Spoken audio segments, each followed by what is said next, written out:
TRS పార్టీపై కేటీఆర్ పై కేసీఆర్ గారిపై అక్రమంగా దౌర్జన్యం చేస్తున్నటువంటి కాంగ్రెస్ నాయకుల వ్యవహారానికి నిరసనగా ఇల్లంతకుంట ఎంపీపీ వెంకటేష్ గారి ఆధ్వర్యంలో వాళ్ళ దిష్టిబొమ్మ దహనానికి కార్యక్రమం చేపట్టడం జరిగింది.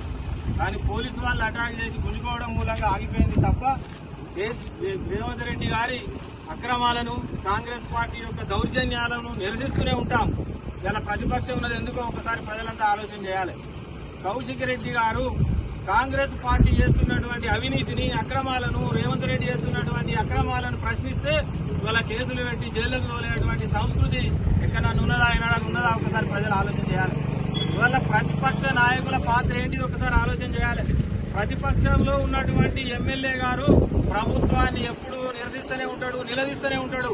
మరి దానికి నిరసనగా ఆయన మీద దౌర్జన్యం చేసి ప్రశ్నించే గొంతులను మూస్తామని, ప్రశ్నించే గొంతులను జైలేస్తామని, ప్రశ్నించే గొంతుల ఇంటి మీదకి దాడి చేస్తామనేటువంటి సంస్కృతి ఇదంతా దిక్కుమల సంస్కృతి. ఈ సంస్కృతికి తగిన బుద్ధి చెప్తారు రాబోయే రోజులల్లా. ప్రజలంతా కూడా ఆలోచన చేయాలి. ఆ గ్యారంటీ అన్నాడు, ఈ గ్యారంటీ అన్నాడు, ఏది గ్యారంటీ లేకుండా అయింది. ఇవాళ నిన్న రైతులు ఇవాళ వర్షం పడుతుంది ఒకసారి ఆలోచన చేయరు. ఇవాళ సెకండ్ క్రాప్ కు పండించే సన్నవారి వడ్లే చాలా తక్కువ.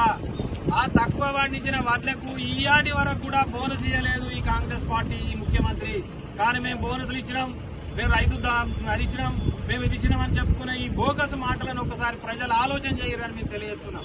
ఇప్పటి వరకు బోనస్ ఇవ్వలేదు. ప్రైవేట్ కంపెనీలు కనుక ఏదైతే వడ్లు పండించినాక పట్టుకొని అవతల పడే దొంగల లెక్క ఎట్లా పోతారో ఇవాళ ఈ ప్రభుత్వం కూడా దొంగల లెక్కనే ఉన్నది తప్ప ప్రజలకు కానీ రైతులకు కానీ ఉపయోగ పరిస్థితులు లేదు. ఇయాటి వరకు బోనస్ ఇవ్వలేదు. మరి ఇవాళ వానాకాలంలో వేలాది ఎకరాలు సన్నవారి వడ్లు పెడతారు.